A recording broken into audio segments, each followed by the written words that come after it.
talaga masasabi ko, teachers, follow your dreams. Kung isa kang teacher, mas panoorin mo to kasi inspiring yung story nila. Kasi next time, tapusin mo tong video na to, next time, yung nagawa nila, kayang-kaya mo. Hi everyone! So, I'm with Coach Monique and Coach Loribel. Isa to sa malulupit sa community namin at naging inspiration talaga. But wait, syempre, alam kong gusto mo silang makilala. So, mauna ka, Coach Monique. Hello everyone! So, yun nga, I am Monica Perez, the licensed professional teacher for 3 years ako nagturo. I'm Loribel Panagel. I'm a principal with 19 years of service in the Department of Education. Now do business full time. Pero yung mga question ako sa inyo kasi ang dami nanonood na teachers ngayon, mga inspiring din na katulad nyo, talagang passionate sila magturo sa school. Kumbaga, naging buhay na nila yung mga dreams ng mga students nila. Correct. Pero may question ako sa inyo. Bakit ginawa niyo itong negosyo na to? Kasi sabi nila di ba, kapag passionate ka na sa ginagawa mo, it's fulfilling na okay na yun. Pero bakit niyo to ginawa? Sa akin naman, ginawa ko, although passion ko talaga yung pagtuturo. Pero na-realize ko kasi isang araw, hindi ako kayang buhayin ng passion ko.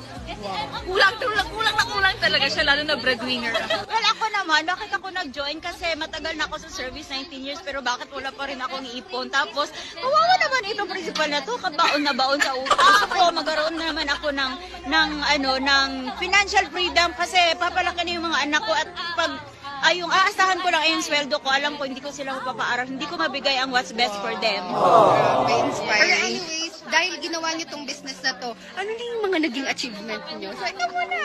Wow, speaking of achievement, kakakilig yan. Una-una, kasi na-hit ko agad yung first million ko in just 5 months. Wow. Eh, magkano kinita mo last month?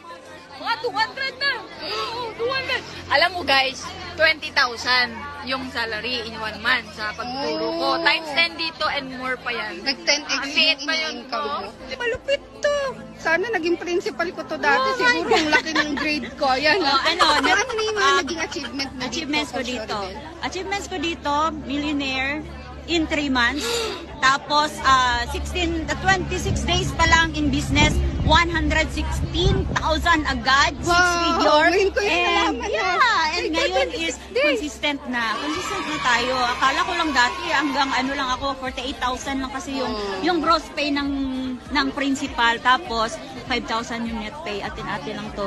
So, kung i-divide natin, 5,000 yung net pay ko. Tapos, atin-atin lang to ha. 1 million divided by 5,000 na net pay ko, divided by 12 months in a year, ang answer niyan is 16. Ibig sabihin, yung 1 million na yon, 16 years ko pang makukuha kung nasa employment ako. Pero dito, 3 months. Grabe kung iisipin mo, it takes a lot of time for you to earn million. Pero it's not about the money that you have. But yung time na masisave mo. Ano yung message nyo sa mga inspiring teachers out there na gusto din gawin to at maging kayo?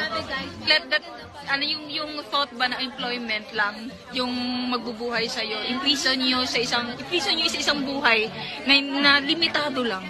Na yung buhay na needs mo lang talaga yung hinahabol mo na mag-provide, hindi yung wants mo.